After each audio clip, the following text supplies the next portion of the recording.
কুড়িগ্রামে বর্ষার আগে নেমেছে অকাল বন্যার মতো পানি। মাঠের পর মাঠ বোরো ধান ডুবে আছে হাঁটু সমান পানির নিচে।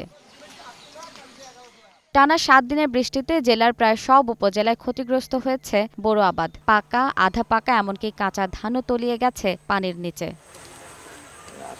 কিস্তির টাকা আবাদ করা ধান নষ্ট হওয়ায় শঙ্কায় দিশেহারা প্রান্তিক কৃষকরা। এর সঙ্গে যোগ হয়েছে শ্রমিক সংকট। ৭০০ থেকে ৮০০ টাকা মজুরি দিয়েও মিলছে না শ্রমিক।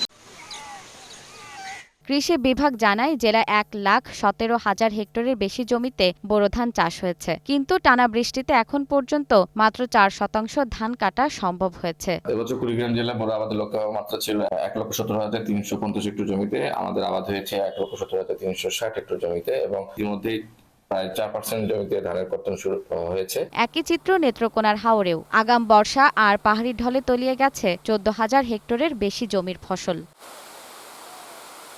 অনেক কৃষক শ্রমিকের অভাবে পাকা ধান কাটতেই পারছেন না। টানা বর্ষণ আর জলাবদ্ধতায় বোরো ধান নিয়ে অনিশ্চয়তায় দিন কাটাচ্ছেন নেত্রকোনার কৃষকরা।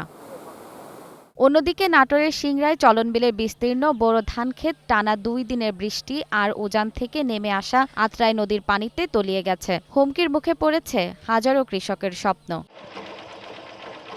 চলতি মৌসুমে সিংড়া উপজেলায় ৩৬,৬১০ হেক্টর জমিতে বোরো ধান চাষ হয়েছে। ইতোমধ্যে প্রায় ৩০% ধান কাটা শেষ হলেও বাকি প্রায় ২৬,০০০ হেক্টর জমির ধান এখনো মাঠে রয়েছে। আমাদের ইউনিয়নে ২১৮০ হেক্টর বোরো আবাদ করা হয়েছে।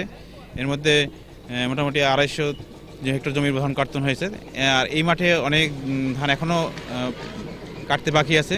এটা যদি খাল খননের মাধ্যম দিয়ে যদি আমাদের এই বন্যার পানি নিষ্কাশন করা যায়, তাহলে আমাদের এই হাজার হাজার হেক্টর জমিগুলো আমাদের রক্ষা হবে। টানা বর্ষণে বোরো ধান ডুবে যাওয়ায় দিশেহারা কৃষকরা। পানি দ্রুত না নামলে এবং রোদ না উঠলে ক্ষতি আরও ভয়াবহ আকার নিতে পারে। জেরিন জামান, গ্রিন নিউজ ডেস্ক।